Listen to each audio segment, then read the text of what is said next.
বাংলাদেশের সংগ্রামী ছাত্র জনতা সেই শাহবাগের মঞ্চ থেকে আমাদের লড়াইয়ের চূড়ান্ত ধাপ শুরু হয়েছিল।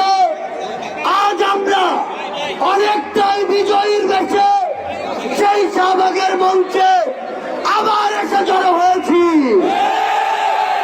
সেই স্বৈরাচারী সরকার পুলিশ দিয়ে আমাদের ব্যারিকেড দিয়েছিল, সেই স্বৈরাচারী সরকার কোথায়?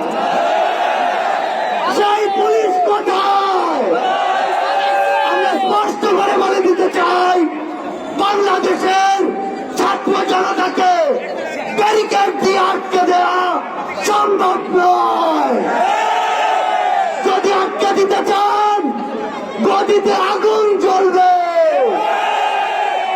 ওই স্বৈরাচারী সরকার নাকি ভারতে বসে পাল্টা কোনো অভ্যুত্থানের চেষ্টা করছে।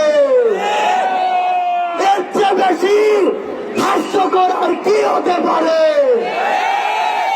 আমরা স্পষ্ট করে বলে দিতে চাই, যদি যেখান থেকেই হোক পাল্টা কোনো অভ্যুত্থানের চেষ্টা করে থাকেন, তাহলে আপনাদের গায়ে মারা জানাজা পড়ার লোক খুঁজে পাবেন না।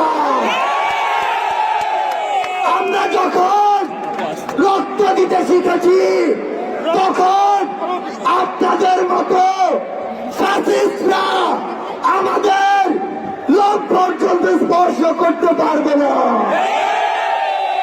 আমরা বলে দিচ্ছি, লক্ষ মানুষের সমাগম দেখেছেন, এরপরে যদি আমাদের দিকে চোখ তুলে তাকানোর সাহস করেন, কোটি মানুষের সমাগমে পিষে ফেলব।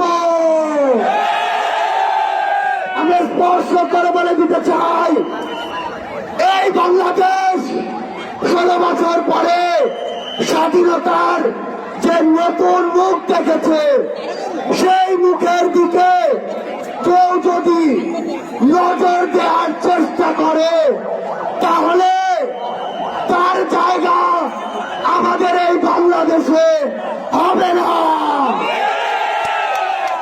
আমরা একটু কথা আপনাদের স্পষ্ট করে বলে দেই, ওই যে শয়তানরা